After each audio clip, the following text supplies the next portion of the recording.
Cerita mistis dengan judul Aku selalu dapat orderan makanan ke tempat yang sama saat malam hari. Ternyata itu rumah kosong.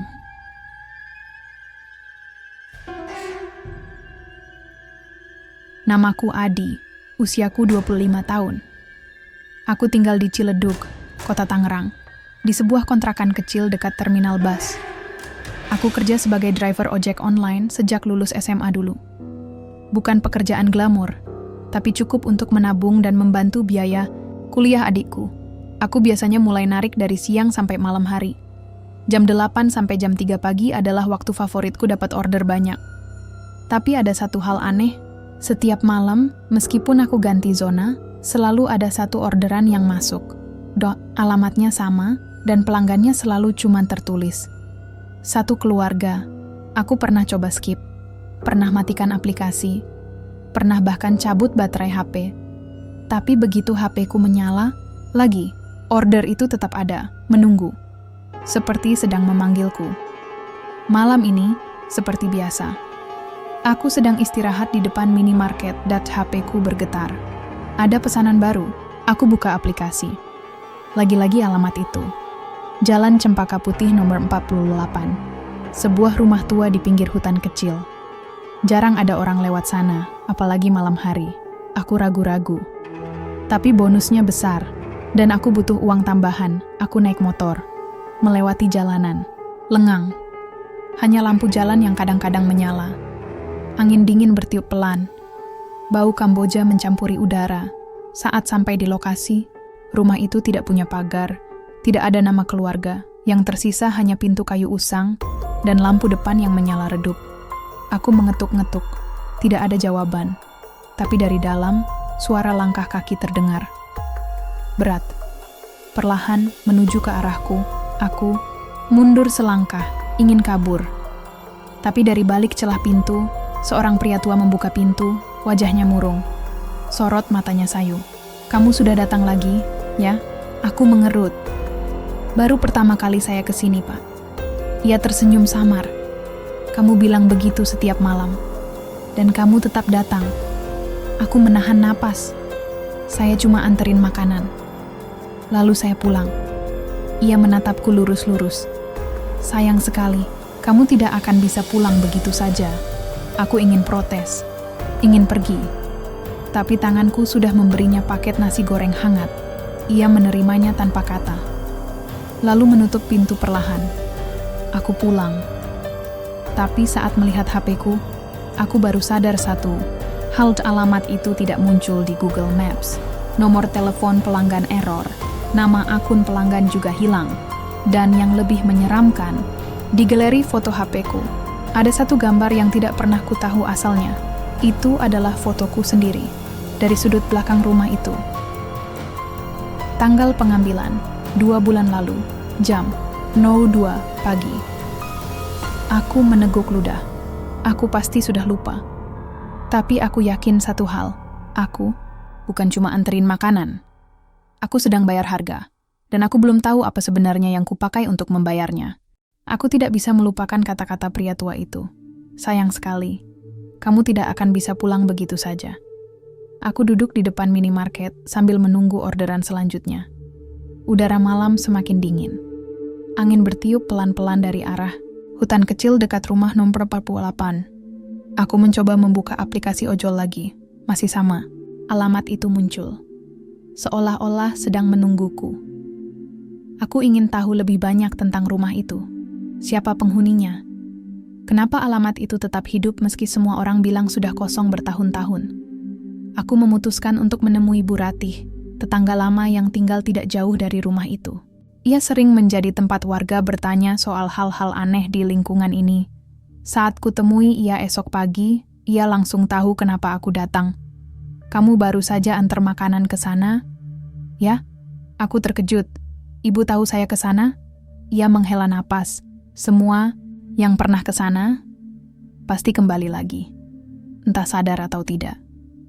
Aku menahan napas. "Jadi, siapa yang tinggal di situ?" Bu Ratih diam cukup lama. Lalu berkata pelan, "Dulunya ada keluarga Arya yang tinggal di sana. Keluarga besar. Sukses. Rumah mereka selalu ramai. Sampai suatu malam, aku mengerut. Ada apa? Ia menatapku sedih. Mereka semua hilang. Tidak ada jejak. Tidak ada penjelasan. Polisi juga tidak bisa menyelidikinya sampai selesai. Aku meneguk ludah. Jadi, rumah itu kosong? Bu Ratih menggeleng pelan. Tidak benar-benar kosong. Ada sesuatu yang masih tinggal di sana. Aku bertanya gugup. Apa maksud ibu? Ia menepuk bahuku lembut. Kalau kamu terus dapat order ke sana, maka kamu harus mulai percaya bahwa mereka masih ada. Aku menutup mata. Aku baru sadar satu hal. Aku bukan cuma mengantar makanan. Aku sedang memberi sesaji. Dan aku tidak tahu apa harga yang harus kubayar nanti. Malam hari tiba cepat. Aku sedang istirahat di pinggir jalan saat HP-ku berbunyi lagi. Order. Baru. Satu keluarga. Jalan Cempaka Putih, nomor 48. Aku menatap layar. Ingin skip. Tapi tombolnya error. Aku tidak bisa tolak. Aku naik motor lagi. Melintasi jalanan yang sama. Pohon-pohon bergoyang, meski angin tidak bertiup. Lampu jalan. Padam satu persatu setiap kali aku lewat. Saat sampai di Jalan Cempaka Putih nomor 48, rumah itu masih sama seperti malam lalu. Gelap, sunyi. Dingin menusuk tulang. Aku mengetuk pintu kayu usang itu. Lalu dari dalam, suara langkah kaki terdengar. Berat, perlahan, menuju ke arahku. Pintu terbuka sendiri. Dan di dalamnya, lampu menyala, redup. Di atas meja ruang tamu, ada bekas makanan, nasi uduk, ayam goreng, dan teh hangat masih tersisa. Aku menahan napas. Apa mereka habiskan pesanan sebelumnya? Lalu dari balik tirai usang di dalam rumah, suara menjawab. Kami tidak perlu habiskan. Kami hanya butuh rasa. Aku mundur selangkah. Siapa itu? Ada orang lain di dalam? Tapi tidak ada siapa-siapa. Hanya kursi-kursi kayu usang yang berderet rapi. Dan di dinding, foto keluarga Arya, 4 orang. Senyum lebar, tapi matanya kosong. Seperti tidak punya bayangan. Aku menoleh ke cermin kecil di sudut, refleksiku tidak jelas. Wajahku pudar, seperti sedang diseret oleh sesuatu. HP-ku tiba-tiba berdering. Nomor tidak dikenal. Aku jawab, yang keluar dari speaker, bukan suara manusia, tapi suara nyanyian pelan. Nyanyian ritual. Terima kasih telah datang lagi. Aku menutup telepon, ingin lari, tapi begitu sampai di motor, aku sudah berada di depan rumah itu lagi, dengan paket makanan di tangan. Belum sempat ku terima uang pembayaran. Aku menatap jam tanganku, pukul 2:30 pagi, jam yang sama seperti kemarin. Dan besok pagi, aku pasti akan lupa lagi bahwa aku pernah ke sini. Bahwa aku pernah masuk. Bahwa aku pernah termakan janji itu. Aku tidak bisa melupakan kata-kata Bu Ratih. Kalau kamu terus dapat order ke sana, maka kamu harus mulai percaya bahwa mereka masih ada. Malam ini, aku kembali ke Jalan Cempaka Putih. Nomor 48 aku tidak memesan sendiri. Aku bahkan tidak ingat bagaimana caraku sampai di sini lagi. Yang ku tahu hanya satu hal. Orderan itu selalu ada. Dan aku selalu mengantarkannya. Meski aku tidak pernah bertemu siapapun.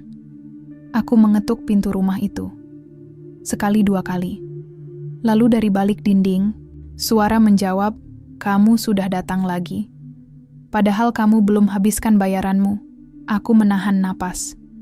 Siapapun yang bicara tadi, suaranya serak, dingin.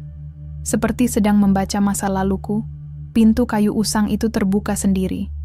Di dalamnya, lampu menyala redup. Dan dari meja ruang tamu, masih ada bekas makanan dari kemarin. Nasi uduk, ayam goreng, teh manis. Aku menatapnya bingung. Kenapa makanan itu tidak membusuk? Kenapa wangi masakan masih terasa? Lalu dari belakang tirai usang di koridor, siluet putih muncul.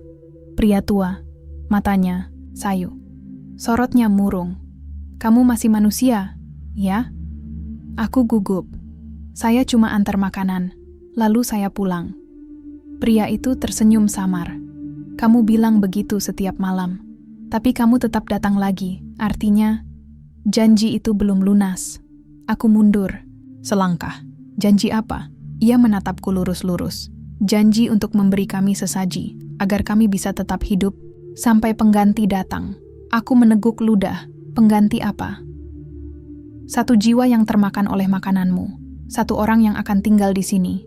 Dan kamu bisa pergi. Aku ingin protes. Ingin kabur. Tapi HP-ku berdering. Notifikasi aplikasi ojol. Masuk. Pesanan telah diterima. Aku menatap layar. Tanggal dan waktu persis sama seperti semalam. Dan alamat. Masih rumah nomor 48. Aku baru sadar satu hal. Aku bukan cuma penjaga hubungan ritual ini. Aku juga pembayar. Dan mungkin aku adalah pengganti barunya. Aku mencoba kabur dari rumah itu. Menabrak pintu. Mencari jendela. Tapi semua jalanku selalu kembali ke ruang tamu. Seperti sedang berputar. Aku menemukan foto lama di atas meja. 4 orang. Keluarga Arya. Semua tersenyum. Tapi dari sudut foto, tertulis satu kalimat. Kami tidak mati. Kami hanya dibayar. Aku menahan napas. Lalu, dari balik cermin besar di dinding, refleksiku berubah, wajahku pucat, sorot mataku kosong. Kami tinggal di sini, sampai seseorang lain rela tinggal di tempat kami. Aku menepuk cermin itu. Saya bukan bagian dari kalian. Siluetku tersenyum samar.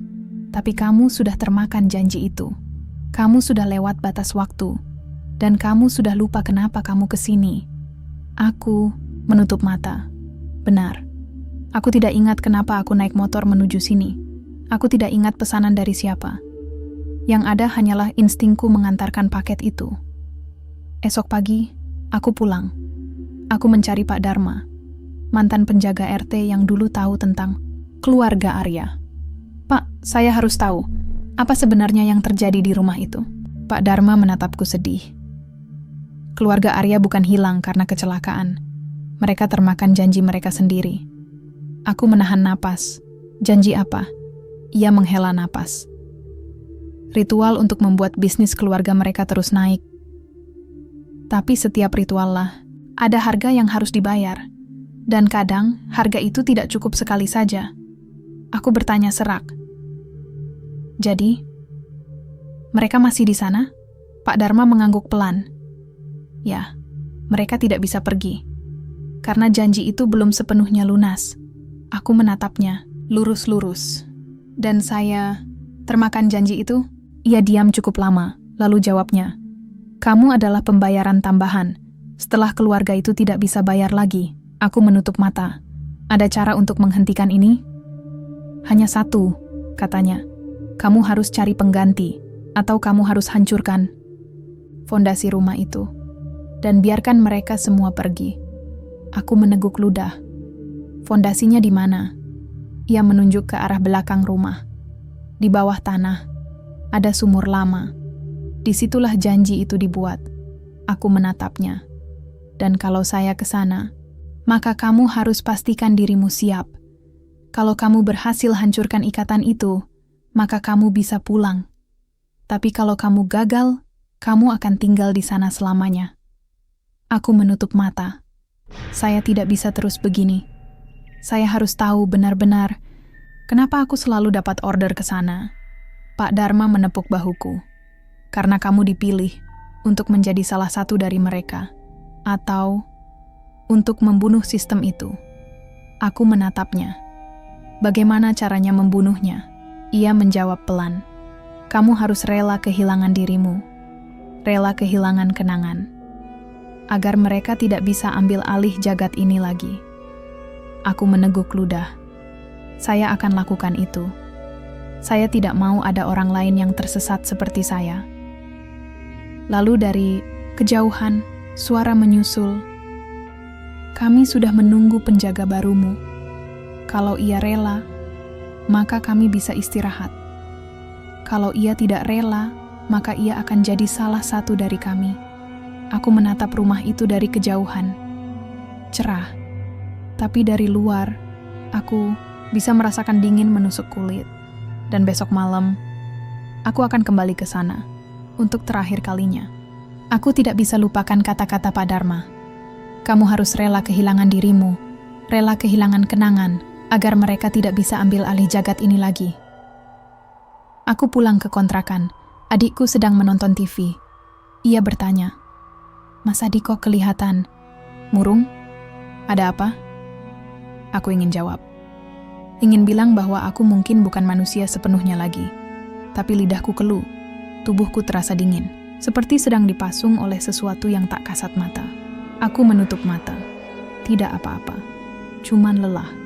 Lalu malam tiba. HP-ku berbunyi, orderan masuk. Satu keluarga. Jalan Cempaka Putih nomor 4. 8 aku ingin matikan HP. Ingin cabut baterainya. Tapi begitu aku menyentuh layar, notifikasi lain menyusul. Pesanan ini harus diterima. Karena janji itu masih hidup. Aku menggigit bibir. Aku baru sadar satu hal. Aku tidak punya pilihan lagi. Aku hanya bisa pergi ke sana dan kali ini aku akan cari pengganti atau hancurkan fondasinya. Malam ini lebih sunyi dari biasanya. Aku naik motor menuju Jalan Cempaka Putih. Pohon-pohon bergoyang pelan meski angin tidak bertiup. Lampu jalan padam satu persatu saat aku lewat. Saat sampai di rumah nomor 48 aku melihat sesuatu yang aneh. Pintu depan terbuka sendiri. Tapi dari dalam rumah, bau Kamboja menyengat. Dingin menusuk tulang. Dan dari balik cermin besar di ruang tamu, refleksiku sudah tidak ada. Hanya siluet putih yang menatapku. Aku menahan napas, ingin kabur, tapi langkah-langkah kakiku membawaku masuk. Seolah-olah tubuhku bukan milikku lagi. Di dalam, suasana sama seperti kemarin. Nasi uduk masih tersisa hangat. Di meja teh manis belum habis. Dan foto keluarga Arya masih tersenyum tanpa bayangan. Lalu dari balik tirai usang di koridor belakang, suara serak menyusul. "Kami sudah siapkan tempatmu. Kalau kamu rela tinggal, maka kamu akan dapat kamarmu sendiri." Aku mundur selangkah. Saya tidak mau tinggal. Saya cuma antar makanan. "Tapi kamu sudah termakan janji itu," jawab suara itu. "Kamu sudah minum teh kami. Kamu sudah makan sesaji kami. Dan kamu sudah mulai lupa siapa kamu." Aku menutup mata. Kenapa aku tidak bisa ingat nomor HP adikku? Kenapa alamat kontrakan itu hilang dari Google Maps? Kenapa foto profil WhatsApp-ku hitam pekat? Aku mencoba masuk ke bagian belakang rumah. Ingin cari sumur yang disebut Pak Dharma. Tempat janji itu dibuat. Dan mungkin juga tempat untuk mengakhiri semuanya. Aku melewati lorong sempit. Dindingnya basah. Kayunya lapuk. Dan dari celah-celahnya, aku melihat goresan huruf Jawa kuno. Yang memberi sesaji akan menjadi bagian dari kami. Aku meneguk ludah, terus melangkah. Sampai akhirnya, aku menemukan pintu kayu lapuk. Berdebu, tertutup rapat. Tapi dari dalamnya, ada suara orang makan. Aku membukanya pelan. Di dalamnya, sebuah ruangan kecil, dipenuhi panci besar dan lilin merah. Udara sangat panas, tapi dingin menusuk kulit.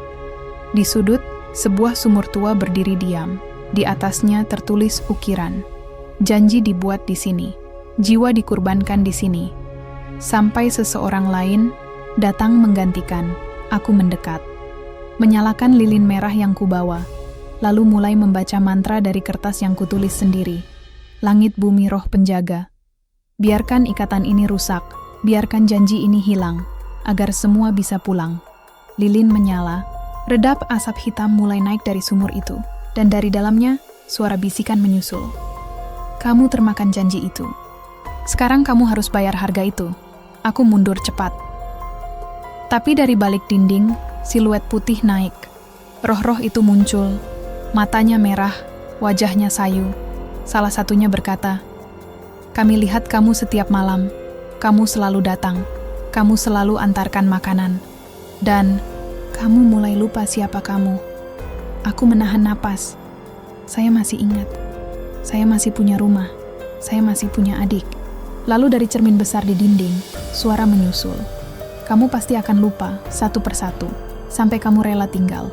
Aku menatap refleksiku di cermin. Wajahku pudar. Bayanganku lenyap. Aku menutup mata. Saya harus pulang. Saya harus pastikan adik, saya baik-baik saja. Lalu dari dalam sumur, suara menyusul. Kami ambil sisamu setiap malam, sampai kamu benar-benar milik kami. Aku menoleh cepat. Siluet putih itu masih di situ, memandangku seperti sedang menilai apakah aku pantas pulang. Kami butuh penjaga baruku, dan kamu sudah mulai cocok. Aku meneguk ludah. Saya tidak akan jadi salah satu dari kalian. Lalu dari dalam rumah, suara langkah kaki terdengar. Baru, lain dari biasanya. Aku menoleh ke arah pintu depan, dan dari luar, seorang pemuda turun dari ojol. Ia memakai jaket biru, celana jeans robek. Ia mengetuk-ngetuk pintu. Masih ada pesanan? Saya kira orderan ini error, tapi aplikasi tetap kirim saya ke sini. Aku menutup mata. Aku baru sadar satu hal. Aku tidak bisa pulang, tapi aku bisa membuat seseorang pulang. Dan pemuda itu baru saja menjadi pembayar baruku. Atau mungkin aku akan menjadi penggantinya. Aku menatap pemuda itu dari balik pintu. Ia masih memakai jaket biru dan celana jeans robek. Sorot matanya penuh harapan. Ia tidak tahu bahwa ia sedang termakan oleh sesuatu yang lebih besar dari sekadar orderan makanan. Masih ada orang di dalam? Tanyanya ragu. Saya cuma antar nasi goreng. Setelah ini saya pulang. Aku ingin membuka mulut, ingin memperingatkannya. Tapi lidahku keluh, tubuhku lumpuh. Aku hanya bisa melihat diriku sendiri, seperti sedang menonton film lama. Lalu dari dalam rumah suara serak menyusul. Kami sudah punya pengganti baruku. Satu lagi jiwa termakan janji. Pemuda itu mendengar bisikan itu juga. Ia menoleh cepat. Ada siapa di dalam? Aku mencoba menggerakkan tangan, ingin menepuk bahunya, ingin membuatnya pergi. Tapi aku gagal. HP-ku menyala. Dan dari layar itu, sebuah pesan masuk. Jangan habiskan teh itu. Jangan minum dari cangkir yang sama. Kalau kamu termakan janji itu, maka kamu akan tinggal. Aku menahan napas. Pesan tanpa nama pengirim. Hanya nomor asing. Dan saat aku mengetuknya, layarnya error. Gambar profil WhatsAppku berubah menjadi hitam pekat. Aku menunggu pemuda itu selesai mengantarkan pesanan. Ia kembali ke motor. HP-nya menyala normal. Ia bahkan sempat menelepon seseorang. Ya mas, saya aman. Cuma antar makanan ke rumah kosong. Ada yang aneh, tapi saya baik-baik saja. Aku menatapnya dari kejauhan, ingin menangkapnya, ingin bilang bahwa ia belum sepenuhnya aman. Karena janji itu tidak selalu dibayar malam itu juga. Lalu dari sumur lama di belakang rumah, asap naik pelan-pelan. Bau Kamboja semakin menyengat. Aku mendekat, menyalakan lilin merah, menaburkan beras kuning di atas batu lama dekat sumur, dan mulai membaca mantra pembatalan dari kertas usang yang kutulis sendiri. Langit bumi roh penjaga, biarkan janji ini rusak, biarkan ikatan ini hilang, agar semua bisa pulang. Lilin menyala redup, angin bertiup pelan meski langit cerah. Dan dari dalam sumur, suara nyanyian ritual menyusul. Janji itu tidak bisa rusak begitu saja. Ini adalah harga yang harus tetap hidup. Aku menutup mata. Kalau begitu, ambil aku. Aku rela tinggal, asal dia bisa pulang. Dari balik dinding kayu usang, siluet putih muncul. Wajahnya murung, matanya sayu, dan dari bibirnya, kamu baru saja menawarkan dirimu. Aku mundur. Saya bukan bagian dari kalian. Saya cuma driver ojol. Saya cuma... Lalu dari sudut ruangan, Bu Ratih muncul. Ia membawa secangkir teh hangat. Memberikannya padaku. Minumlah dulu, biar tubuhmu tidak kedinginan. Aku meneguk ludah. Ini teh apa? Ia tersenyum samar. Ini teh untuk penjaga barumu. Teh terakhir yang harus kau habiskan, sebelum kamu benar-benar milik sini. Aku menatap mug itu. Warnanya gelap. Bau rempahnya menusuk. Dan dari dasar mug, tertulis satu kalimat dengan kapur. Putih. Termakan janji, termakan waktu, termakan harga. Aku menutup mata. Saya rela. Ambil semua dari saya. Tapi biarkan dia pulang. Biarkan dia lupa. Dan jangan sentuh adik saya. Lalu dari dalam sumur, suara menyusul. Kami terima penawaranmu. Kami ambil sisamu. Satu persatu, aku meneguk teh itu. Seteguk pertama, hangat, manis, rempahnya enak, tapi kepala ini langsung pusing. Seteguk kedua, napas pendek-pendek, wajah. Adikku mulai kabur dari pikiran. Seteguk ketiga, aku menutup mata, dan saat itulah aku mulai kehilangan diriku sendiri. Aku membuka mata. Di dalam rumah itu lagi. Refleksiku tidak ada di cermin. HP-ku, error foto profil WhatsApp-ku, hitam total. Bu Ratih datang membawakan daftar nama. Kamu sudah masuk dalam sistem kami. Kamu adalah salah satu dari kami sekarang. Aku menatap daftar itu. Tanggal masuk, 30 Desember 2024. Status, penjaga baru. Nama pengganti, Adi. Aku meneguk ludah. Apakah dia sudah pulang? Bu Ratih menghela napas. Ya. Ia tidak ingat lagi tentang tempat ini. Tapi kamu akan tetap di sini. Aku menunduk. Saya rela. Asal ia bisa pulang. Lalu dari balik tirai usang, Pak Dharma muncul. Ia membawa lilin merah dan air beras kuning. Kamu sudah menjadi bagian dari sini. Sekarang, kamu harus mulai menjaga. Aku mengerut. Menjaga apa? Ia menatapku lurus-lurus. Ritual ini, janji yang dibuat tahun 1987 di mana bisnis Arya Group dibangun atas bayaran jiwa. Aku menahan napas. Dan saya akan jadi penjaga itu? Ya, jawabnya. Kamu akan jadi bagian dari mereka yang menunggu pengganti. Aku menatap foto-foto di dinding. Semua wajah itu mirip denganku. Mereka juga dulunya driver ojol yang termakan janji itu dan akhirnya tinggal di sini. Beberapa hari berlalu, aku mulai bekerja sebagai penjaga, menyambut mereka yang datang, memberi teh hangat dan menunggu. Aku duduk di pojok rumah, menjadi bagian dari sistem ini. Dan setiap kali seseorang baru datang, aku menatapnya, berharap ia bisa pulang, seperti pemuda itu. Lalu, dari dalam panci besar di ruang tengah, suara menyusul. Kami punya penjaga barumu. Satu lagi yang rela tinggal, agar yang lain bisa pergi. Aku menutup mata. Aku tidak ingat lagi alamat kontrakan lamaku. Aku tidak ingat wajah adikku. Yang tersisa hanyalah instingku untuk menjaga dan menjaga. Sampai seseorang lain datang dan mengambil alih posisiku. Aku tidak tahu lagi kapan terakhir kali aku pulang. Kalau memang masih ada rumah yang bisa kusebut sebagai pulang, aku hanya ingat satu hal.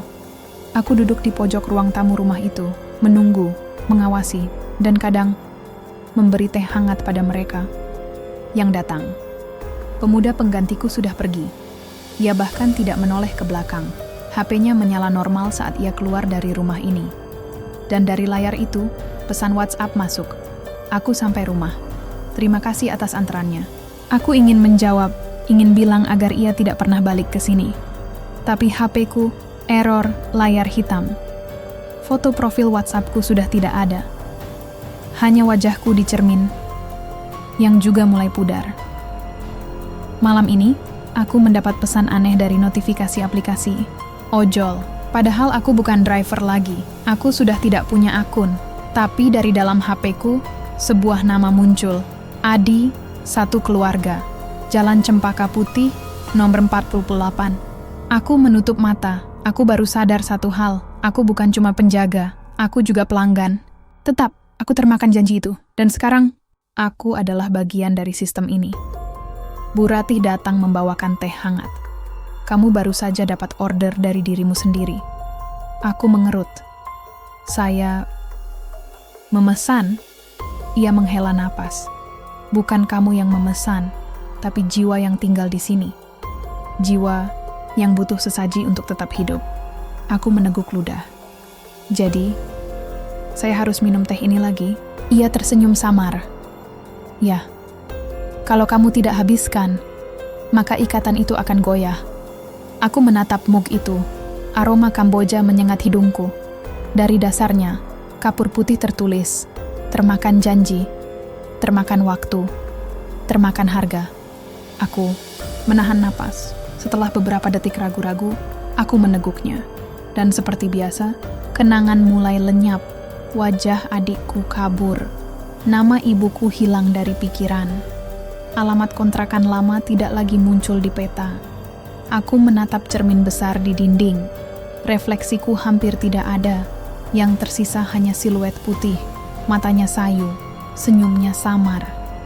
Aku, dulunya sepertimu, bisik refleksi itu.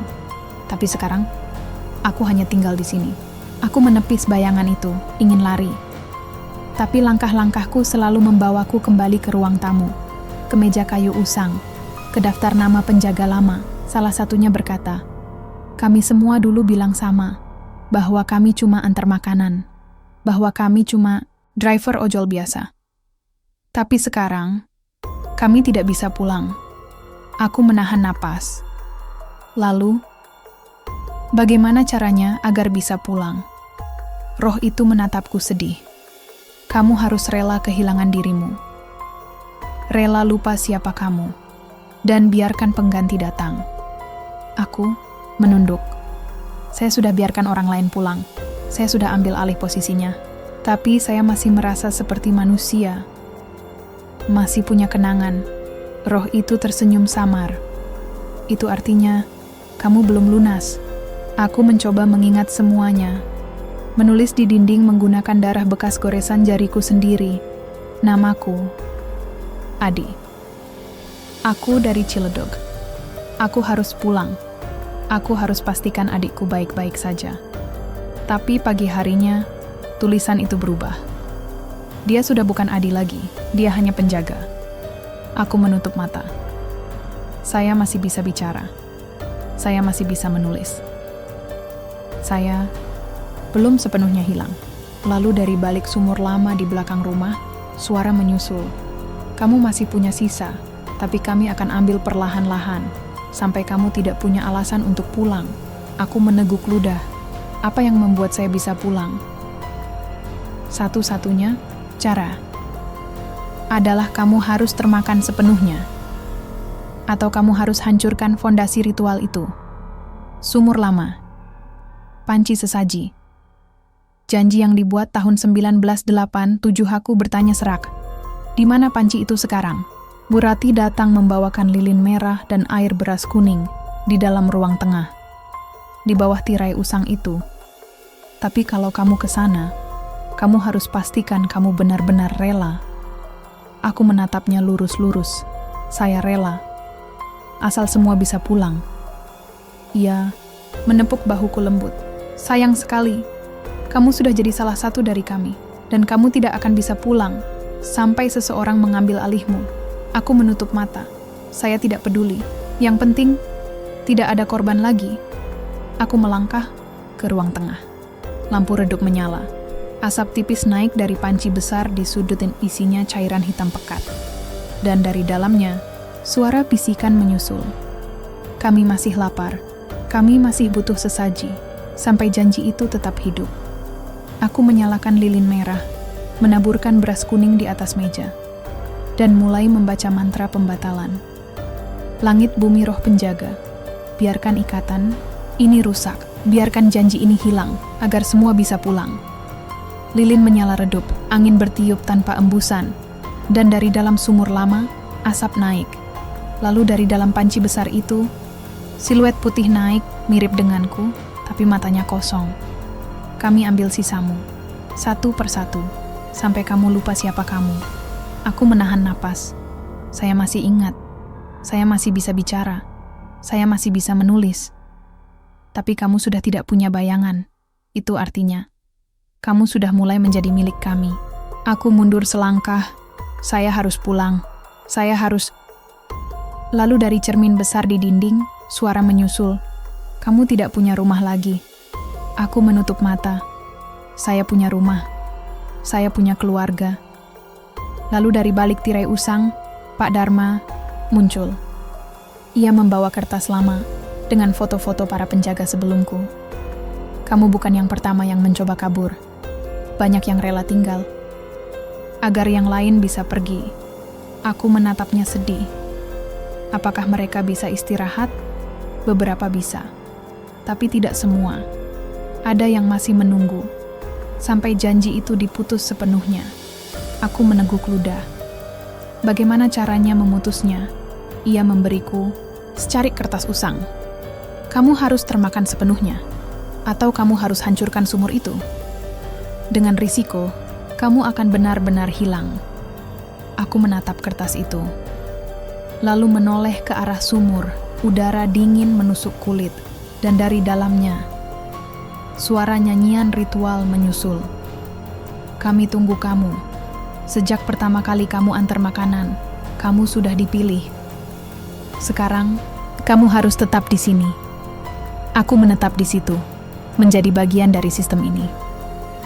Dan malam ini, aku akan menerima orderan barumu, orderan dari diriku sendiri. Satu keluarga, Jalan Cempaka Putih, nomor 48. Aku duduk di pojok ruang tamu rumah itu. HP-ku menyala di tangan, tapi semua kontak sudah lenyap, termasuk nomor adikku, termasuk grup keluarga lamaku. Aku mengetik pesan WhatsApp ke adikku. Masih hidup? Aku baru pulang. Besok aku akan datang bawa makanan kesukaanmu. Belum sempat kukirim, layar HP-ku error. Dan dari layar itu, satu kalimat muncul. Kamu tidak punya rumah lagi. Aku menutup mata. Kenapa aku masih bisa merasakan sakit? Penjaga tidak boleh merasa apa-apa. Tapi aku masih manusia, masih punya hati. Aku mencoba mengingat alamat kontrakan lama. Ciledug.rt 003RI 0091018. Tapi begitu aku membuka Google Maps, alamat itu hilang, seolah-olah tidak pernah ada, seperti sedang dihapus oleh sesuatu. Aku menelpon Bu Ratih. Ia sedang menyapu lantai kayu usang dekat meja resepsi. Saya ingin pulang. Tapi saya tidak ingat jalannya. Ia menatapku sayu. Sayang sekali. Kamu sudah termakan janji itu. Dan kalau kamu masih ingin pulang, maka kamu harus habiskan sisanya. Aku mengerut. Maksud ibu? Ia memberiku secangkir teh. Hangat, minumlah. Ini teh penutup. Setelah ini, kamu pasti akan tenang. Aku menahan napas. Aroma Kamboja dan gula merah menusuk hidungku. Aku tahu ini bukan teh biasa. Ini adalah bagian dari ritual. Lalu dari balik cermin besar di dinding, suara menyusul. Dia belum siap, masih punya nama, masih punya riwayat. Maka, ia belum milik kami sepenuhnya. Aku meneguk ludah. Kalau saya minum ini, apakah saya akan lupa? Bu Ratih menggeleng pelan. Kamu akan lupa pada dirimu sendiri. Tapi kamu akan tetap di sini menjadi penjaga. Aku menatap mug itu. Ingin kabur. Tapi tubuhku tidak merespons. Malam semakin larut. Aku memutuskan untuk pergi ke sumur lama di belakang rumah. Ingin melihat fondasi ritual itu. Ingin tahu apakah aku bisa hancurkan ikatan ini. Langkah-langkahku ringan udara. Dingin menusuk kulit dan dari celah-celah pintu belakang, asap hitam mulai naik, bau darah dan rempah menyengat. Aku sampai di sumur itu. Di atasnya tertulis ukiran Jawa kuno.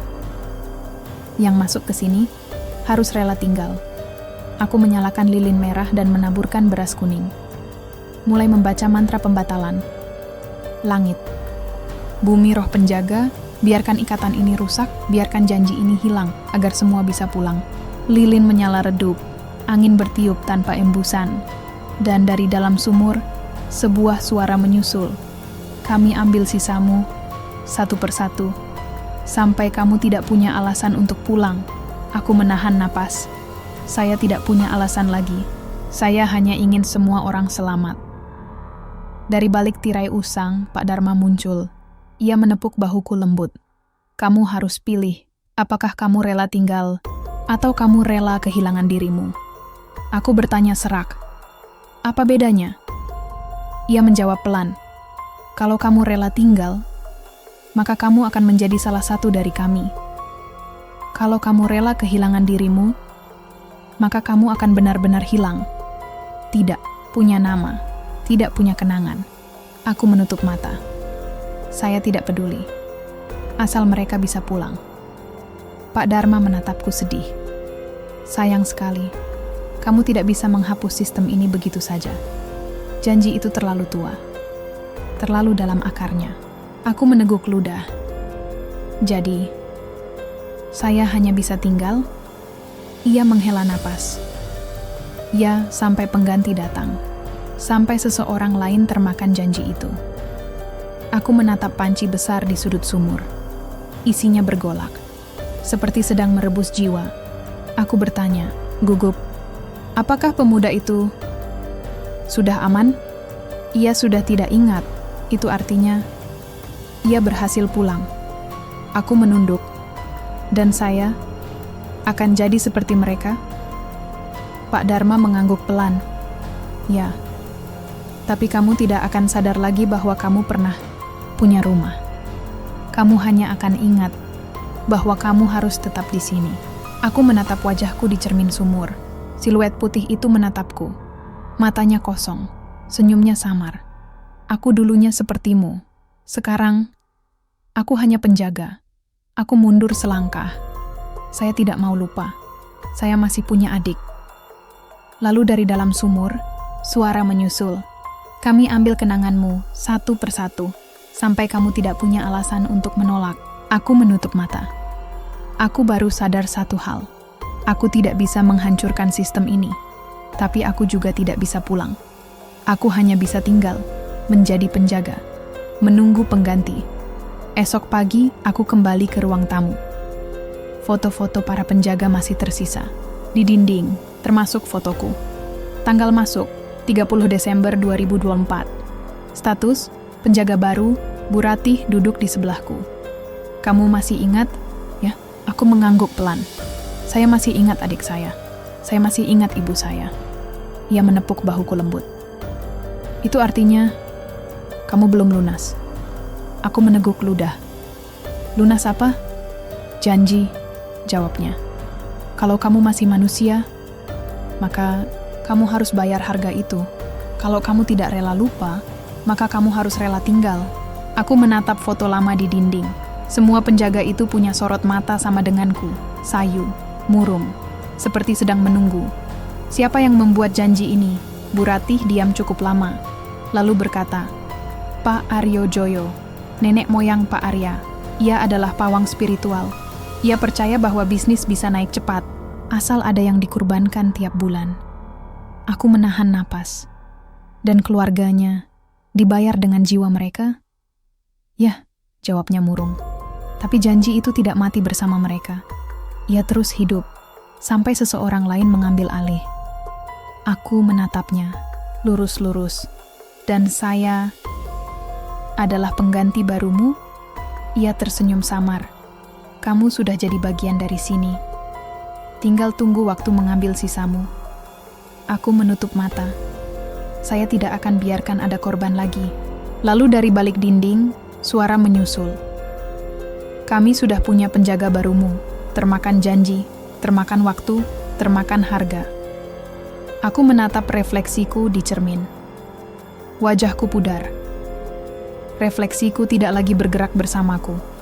Seperti sedang dipisahkan dari jiwa kecilku. Aku menetap di situ, menjadi bagian dari sistem ini. Dan malam ini, aku akan menerima orderan terakhirku. Satu keluarga, Jalan Cempaka Putih. Nomor 48 aku menahan napas. Saya baru saja memesan makanan dari diriku sendiri.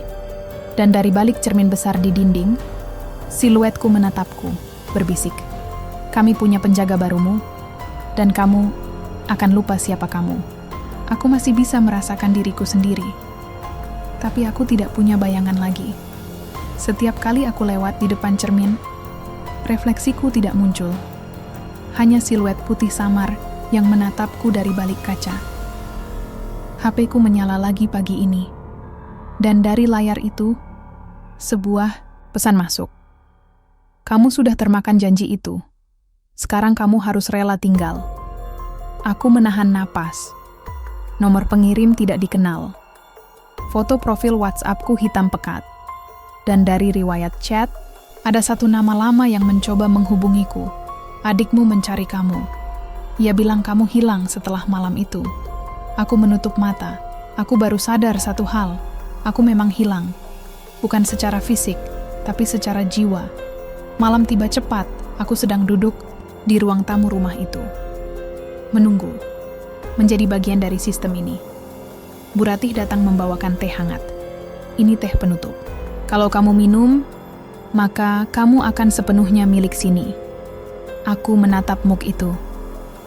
Lagi-lagi wangi rempah, aneh menyengat hidungku.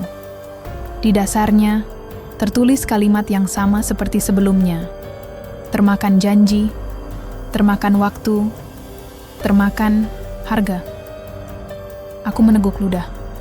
Kalau saya habiskan, apakah semua bisa pulang? Bu Ratih menghela napas. Yang lain bisa. Yang pernah termakan, bisa istirahat. Tapi kamu... Ia diam cukup lama, lalu berkata pelan, kamu akan tetap di sini, menjadi bagian dari sistem ini, sampai pengganti datang. Aku meneguk teh itu. Seteguk pertama, kepalaku pusing, wajah ibuku mulai pudar. Seteguk kedua, napas pendek-pendek. Alamat kontrakan lamaku hilang dari ingatan. Seteguk ketiga, aku menutup mata. Dan saat itulah, aku mulai lupa siapa aku terbangun. Di tengah malam, tidak tahu lagi siapa namaku, tapi aku duduk di pojok ruangan dengan lilin merah dan beras kuning di tangan. Dan dari HP-ku, notifikasi aplikasi ojol menyusul, order baru. 1 keluarga, Jalan Cempaka Putih. Nomor 48 aku melihat daftar nama di buku besar di atas meja. Tanggal masuk, 30 Desember 2024 status. Penjaga tetap namaku ada di situ. Tapi aku tidak ingat lagi kenapa aku ada di sana. Yang ku tahu hanya satu hal, aku harus menjaga, menunggu, memberi teh, dan menyambut mereka yang datang. Aku naik motor malam ini, ingin pulang. Tapi begitu aku sampai ke alamat yang biasa.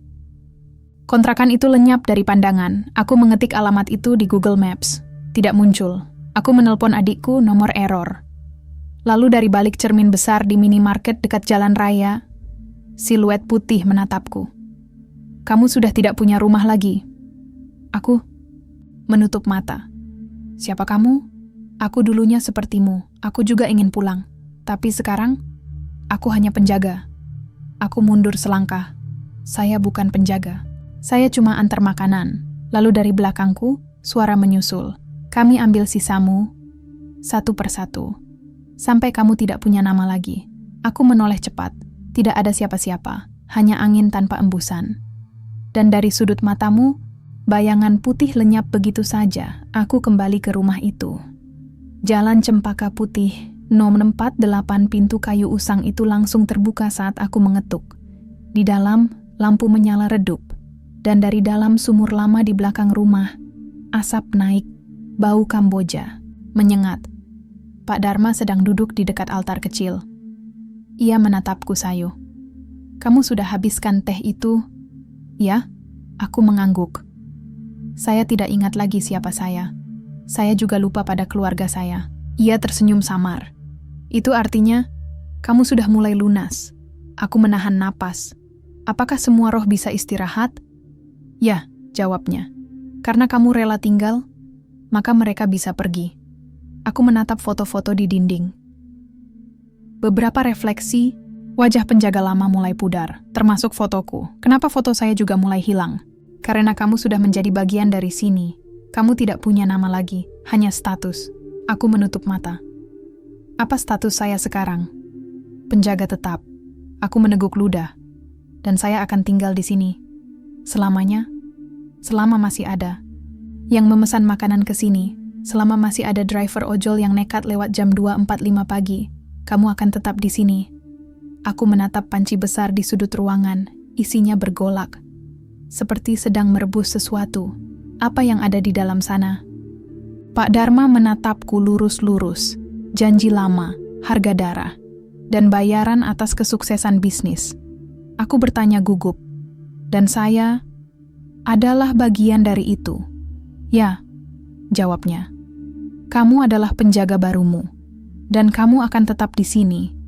Sampai seseorang lain termakan janji itu. Aku menatap diriku di cermin. Siluetku hampir tidak ada. Dan dari sudut pandangku, aku melihat sesuatu yang membuatku gemetar. Di cermin itu, refleksiku berubah. Wajahku tidak jelas. Tapi di belakangku, seorang pemuda berdiri, basah kuyup matanya murung. Ia menatap HP-nya, dan dari layar itu, notifikasi muncul. Order baru, 1 keluarga. Alamat, Jalan Cempaka Putih. Nomor 4, 8. Aku menutup mata. Penggantiku, lalu dari balik tirai usang, Bu Ratih muncul. Dia baru saja datang. Kita harus pastikan ia termakan janji itu. Aku menahan napas. Saya harus apa? Ia menatapku sedih. Kamu harus sambut dia. Kamu harus antarkan makanan. Dan biarkan ritual itu bekerja. Aku menatap pemuda itu. Mirip sekali denganku, usia sama, pakaian sama. Dan dari sorot matanya, ia juga lapar. Bukan pada makanan, tapi pada uang tambahan. Pada bonus besar. Pada orderan yang tidak bisa ditolak. Aku membukakan pintu untuknya. Menyambutnya. Ramah memberinya kursi, dan dari dapur kecil di belakang, aku mengambil nasi goreng hangat, teh manis, dan menyerahkannya padanya. Silakan dimakan. Biar hangat. Ia tersenyum. Terima kasih, Mas. Saya baru pertama kali dapat order ke sini. Aku menatapnya lurus-lurus. Besok pagi, kamu akan lupa semua tentang tempat ini. Ia mengerut. Kenapa Anda bilang begitu? Aku tersenyum samar. Karena aku dulu juga bilang begitu. Tapi sekarang, aku tidak bisa pulang. Lalu dari balik cermin besar di dinding, suara menyusul. Kami punya penjaga baruku. Dan kami punya pembayar baru. Aku menatap pemuda, itu, ia mulai menikmati makanan. Perlahan, dengan lahap. Dan dari sudut pandangku, aku bisa melihat satu hal. Sesaji itu mulai bekerja, ia sudah termakan janji itu. Dan aku sudah sepenuhnya menjadi bagian dari sini. Aku duduk di pojok ruang tamu rumah itu. Masih bisa merasakan tubuhku, tapi tidak lagi punya bayangan. HP-ku menyala di tangan. Tapi semua kontak sudah hilang, termasuk nama adikku. Aku mengetik cepat, namaku Adi. Aku tinggal di Ciledug. Aku harus pulang. Layar HP-ku error, dan dari dalam aplikasi ojol, notifikasi muncul. Order baru, 1 keluarga, Jalan Cempaka Putih, nomor 48. Aku menahan napas. Aku baru sadar satu hal. Aku bukan cuma penjaga, aku juga pelanggan. Aku termakan janji itu. Dan sekarang, aku sedang membayarnya lagi. Pemuda penggantiku masih duduk di meja depan. Ia sedang habiskan nasi goreng hangat yang kuberikan. Teh, manisnya hampir kosong. Dari sudut matanya, aku bisa lihat bahwa ia mulai merasa aneh. Napasnya tersengal. Matanya berkaca-kaca. Seolah-olah ia sedang dipanggil oleh sesuatu yang lebih besar dari dirinya sendiri. Aku bertanya pelan. Kamu baru pertama kali kesini? Ia mengangguk. Ya, Mas. Saya cuma antar makanan. Setelah ini saya pulang. Aku menutup mata. Ingin bilang, agar ia tidak minum teh itu. Agar ia tidak termakan janji ini. Tapi, lidahku keluh. Aku hanya bisa menonton. Menjadi bagian dari sistem ini. Lalu dari balik cermin besar di dinding, refleksiku sendiri menatapku. Siluet, putih matanya kosong, senyumnya samar. Dia akan jadi seperti kamu, termakan janji, termakan waktu, termakan harga. Aku meneguk ludah. Saya rela, asal ia bisa pulang. Aku memutuskan untuk masuk ke ruang bawah tanah. Di sanalah panci besar itu berada, tempat semua pesanan lama disimpan. Dan dari situ, semua janji dibuat. Aku menyalakan lilin merah dan menaburkan beras kuning di atas batu lama dekat sumur. Lalu aku membaca mantra pembatalan yang kutemukan dari catatan lama Pak Dharma. Langit bumi roh penjaga, biarkan ikatan ini rusak, biarkan janji ini hilang agar semua bisa pulang. Lilin menyala redup asap, naik dari sumur itu, dan dari dalam panci besar, suara bisikan menyusul. Kami ambil sisamu. satu persatu. Sampai kamu benar-benar milik kami. Aku menahan napas. Saya sudah rela. Saya tidak ingin ada korban lagi. Lalu dari dalam sumur, siluet hitam naik. Roh-roh itu mulai muncul. Wajah mereka murung. Sorot matanya sayu. Salah satunya berkata, "Kami dulunya sepertimu. Kami juga dulu percaya bahwa ini cuma order biasa. Tapi kami salah." Aku menatap mereka lurus-lurus. "Kalau saya habiskan sisa janji ini, apakah kalian bisa istirahat?" "Ya," jawab salah satu roh wanita tua. "Tapi kamu harus sepenuhnya milik kami. Kamu harus lupa siapa kamu sebenarnya." Aku meneguk ludah. Saya sudah lupa pada ibuku. Saya sudah lupa alamat kontrakan. Apa itu cukup? "Belum," kata lelaki muda di antara mereka. "Kamu masih punya harapan. Dan selama kamu masih punya harapan, kamu belum sepenuhnya milik kami." Aku menunduk. Harapan apa yang masih saya punya? Roh itu menatapku sedih. "Kamu masih berharap bisa pulang. Itu artinya, kamu belum selesai." Aku menatap refleksiku di cermin. Wajahku pudar. Bayanganku tidak jelas, tapi sorot matanya. Masih manusia. Aku pulang ke ruang tamu. Pemuda itu masih duduk di sana, ia menelpon seseorang, mungkin orang tuanya atau pacarnya. "Ya, aku baik-baik saja, aku cuma antar makanan ke rumah kosong. Ada yang aneh. Tapi aku pasti pulang besok pagi." Aku ingin menepuk bahunya, ingin bilang bahwa ia tidak akan bisa pulang begitu saja. Tapi tubuhku tidak merespons, hanya instingtual saja yang bekerja. Bu Ratih datang membawakan muk teh hangat lain, memberikannya padaku. "Ini teh penutup. Kalau kamu habiskan, maka kamu akan sepenuhnya lunas." Aku menatapnya. "Dan kalau saya habiskan, maka dia bisa pulang?" Ia menghela napas. "Ya, ia akan lupa. Ia akan aman. Tapi kamu akan menjadi salah satu dari mereka." Aku meneguk. "Ludah, saya rela." Lalu dari balik tirai usang, Pak Dharma muncul. Ia menatapku lurus-lurus. "Kamu yakin? Karena setelah ini, kamu tidak akan ingat lagi siapa kamu." Aku mengangguk pelan. Saya hanya ingin pastikan ia bisa pulang. Lalu dari dalam sumur, suara menyusul. "Kami terima kamu sebagai penjaga barumu. Semoga kamu tidak menyesal." Aku meneguk teh itu. Seteguk pertama, kenangan tentang Jakarta lenyap. Seteguk kedua, nama ibuku hilang dari kepala. Seteguk ketiga, aku tidak ingat lagi wajah adikku. HP-ku menyala. Dan dari layar itu, foto profil WhatsApp-ku sudah berubah, hitam pekat. Dan dari riwayat chat, semua pesan dariku sebelumnya juga hilang. Diganti dengan satu kalimat. Dia sudah termakan janji itu. Dia sudah jadi salah satu dari kami. Aku menetap di sana, menjadi bagian dari sistem ini, menjadi penjaga tetap.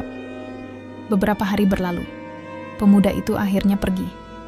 Ia membawa motor lamanya. Dan dari HP-nya, aku melihat rekaman CCTV dari minimarket kemarin malam.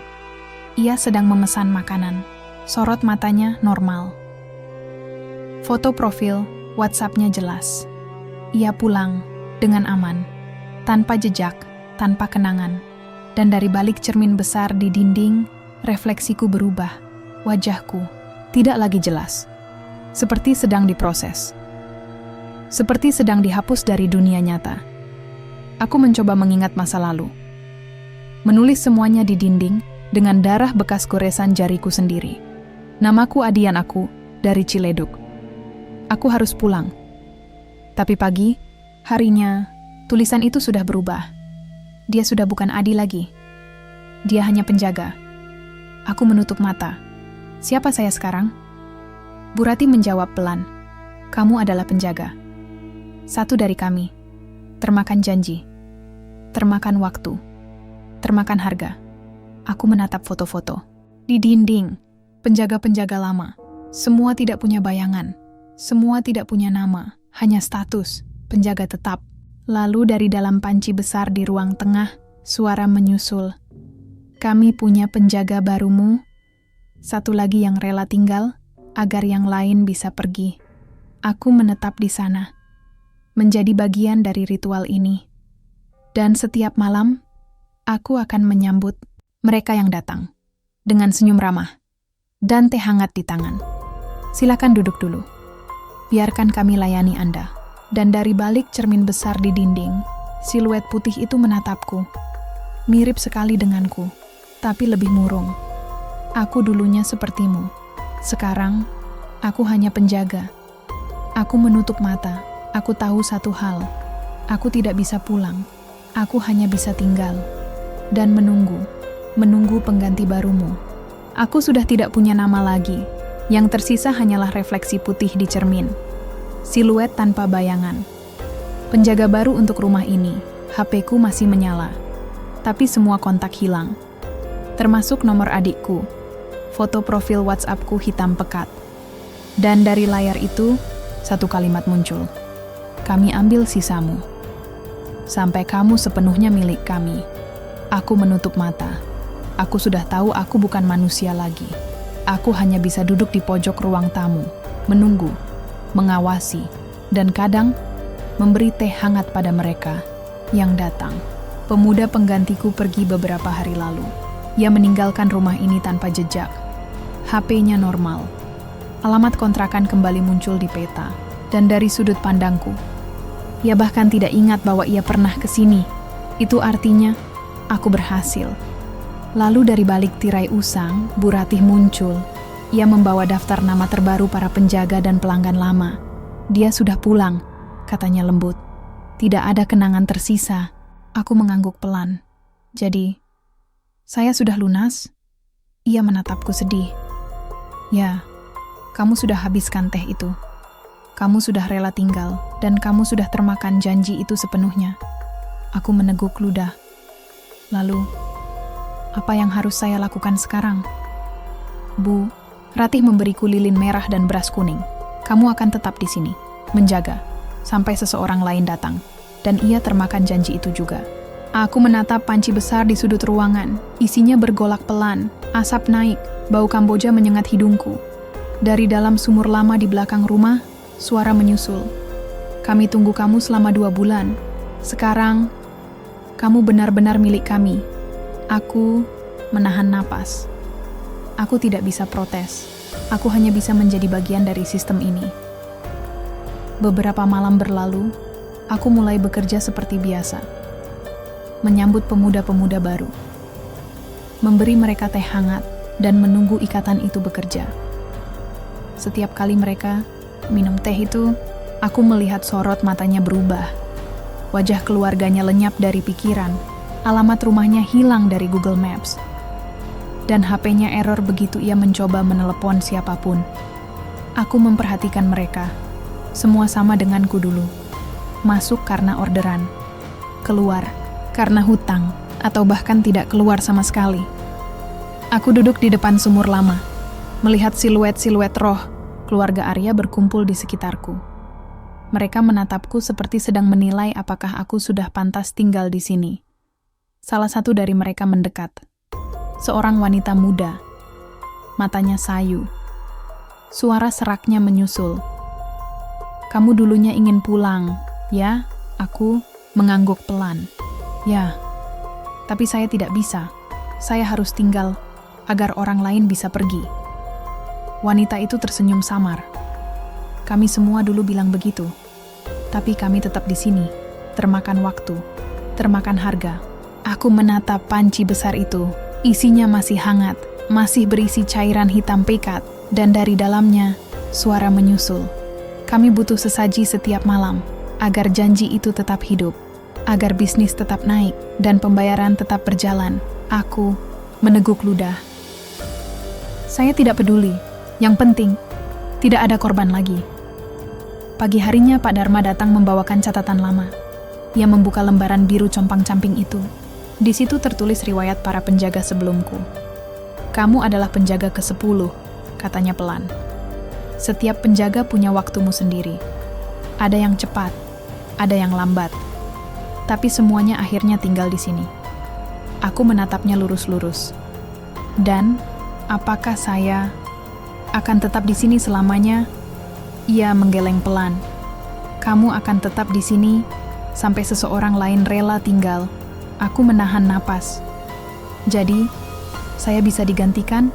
Ya, jawabnya. Kalau ia lebih kuat dari kamu. Kalau ia lebih rela tinggal. Aku menunduk.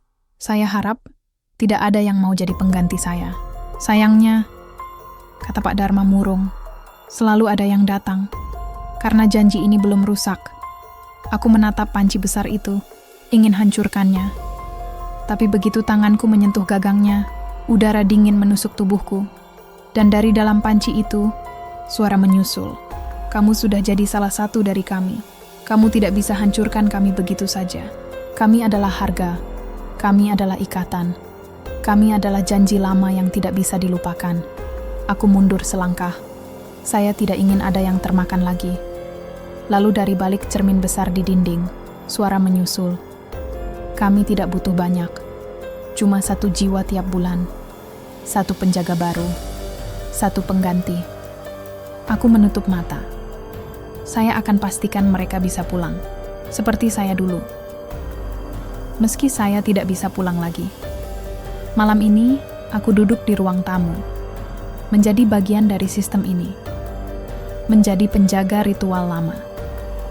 Dan dari luar, langkah-langkah, kaki terdengar.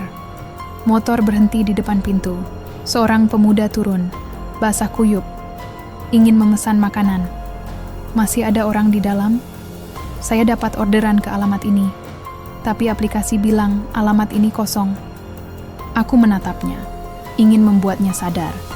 Tapi tubuhku tidak merespons. Aku hanya bisa membuka pintu, menyambutnya dengan senyum ramah, dan berkata, "Silakan masuk, biarkan kami layani Anda." Lalu dari balik tirai usang, Bu Rati datang, membawakan teh hangat, dan dari balik cermin besar di dinding. Refleksiku berubah, wajahku pudar, bayanganku lenyap. Aku menatap diriku sendiri, dan dari dalam cermin itu, aku mendengar suara. Kami punya penjaga baruku. Satu lagi yang rela tinggal, agar yang lain bisa pulang. Aku menetap di sana, menjadi bagian dari sistem ini. Dan setiap malam, aku akan menyambut mereka yang datang, memberi mereka teh hangat, dan menunggu ikatan itu bekerja.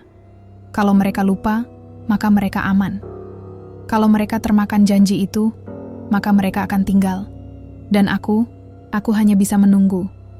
Menjadi penjaga. Menjadi bagian dari legenda. Dan menunggu seseorang lain yang nekat datang saat jam 2.45 pagi. Lalu dari dalam panci besar itu, suara menyusul. Kami tidak akan pernah mati. Selama masih ada yang memesan makanan tengah malam. Selama masih ada yang percaya bahwa ini cuma order biasa. Aku menatap cermin. Saya dulu juga percaya begitu. Sekarang, saya hanya bisa menunggu. Menunggu pengganti, atau menunggu akhir dari janji ini. Lalu dari balik dinding, suara menyusul. Kami tunggu kamu, sejak pertama kali kamu antar makanan, dan sekarang, kamu resmi jadi salah satu dari kami. Aku menutup mata. Saya rela. Asal tidak ada lagi yang tersesat seperti saya. Kalau kamu dapat orderan ke tempat ini, jangan datang sendirian, karena kamu pasti akan termakan.